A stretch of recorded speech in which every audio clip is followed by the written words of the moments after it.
Welcome to this week's OK at Work with myself, Sarah Sawyer, my colleague Russell Berger, both attorneys at Offit Kurman. And today we are talking about enforcing commercial contracts, business contracts. So obviously when you go to engage in business with a customer, a client, a vendor, whoever it might be, a lot of different types of contracts within the business and commercial context.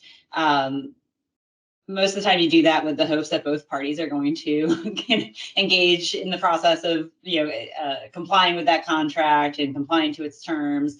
But often, as anyone who's ever been involved in a contract knows, that's not always the case. Sometimes people are late to pay or late to comply, and you have to enforce them. So what are some things that people should be thinking about, Russell, as far as proactive contract enforcement in these contexts?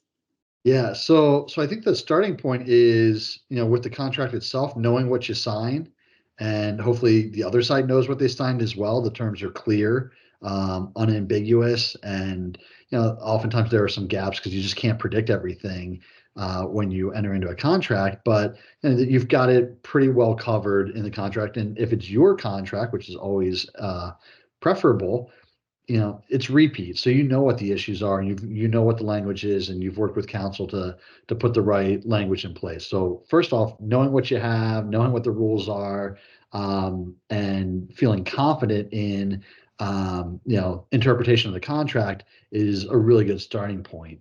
And then from there, I think Sarah, you and I talked about it a little bit as we were preparing today. It's about, being proactive and not letting things slide and getting in front of issues when they're small so they don't balloon into something larger. So, if it's a payment term and someone starts to slip and fall behind, deal with it then. Don't wait until, months go by and the problem gets bigger and it gets harder to solve.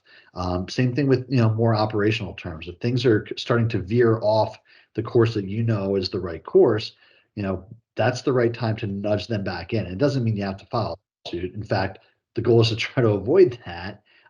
It's to give it the right nudge and the right amount of pressure to get it back on the right course. Yeah, and you want to be really careful in your contract drafting as well to make sure that you give yourself the best tools to be able to do that as well. So, for instance, you want to make sure you have a clause addressing waiver. So if you don't have such a clause in a contract and you don't act right away on a breach of the contract, someone's going to argue, well, you waived it. You let me, we changed the terms of our contract. I now pay every 6 months instead of every 30 days, because you've been letting me do that for 3 years, right?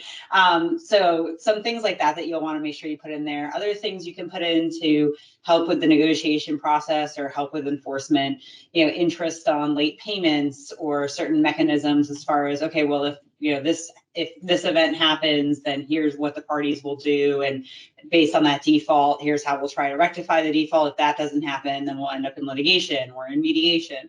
So there's different ways. Obviously no one likes to think about the breach of a contract at the time you're drafting it when everyone's happy, but it is a good thing to consider just because sometimes stuff does happen, right? So.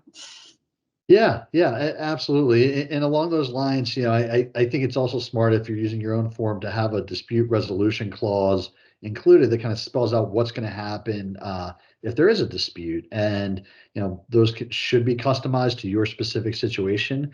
But, suffice it to say, there are customizations that can be done to make that quicker, more cost effective, less burdensome on you.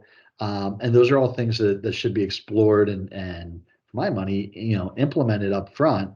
So that gives you a little bit more leverage when you have to say, hey, this isn't going the way it's supposed to be going. We need to get this on track. And, there's that hammer looming out there that, gives you a little bit more leverage to make that push. Yeah, and from a practical perspective, if you've got those things in place and you act on them quickly, it can help preserve the relationship as well for the longer haul. Because a lot of times something happens, someone slips up, someone doesn't obey the contract terms exactly, but you're hoping to still maintain that relationship. If you go straight to a lawsuit, probably not going to happen. So good to have some terms in there that both parties have agreed to, and that can also help from a relationship perspective from a long term. Yeah, I think it's important to remember that the contract's a legal document and that can carry with it legal remedies. But you don't always have to resort all the way to the legal remedy. Just the fact that it's there and the fact the other side might know that it's there might be enough. That might play enough of the bad cop role that you can be, hey, I'm the good cop, I'm your partner. Let's try to work this out and figure out how we can both go forward in a mutually beneficial way. Yeah. Well, thanks, Russell. We'll see you next time. Thanks, Sarah.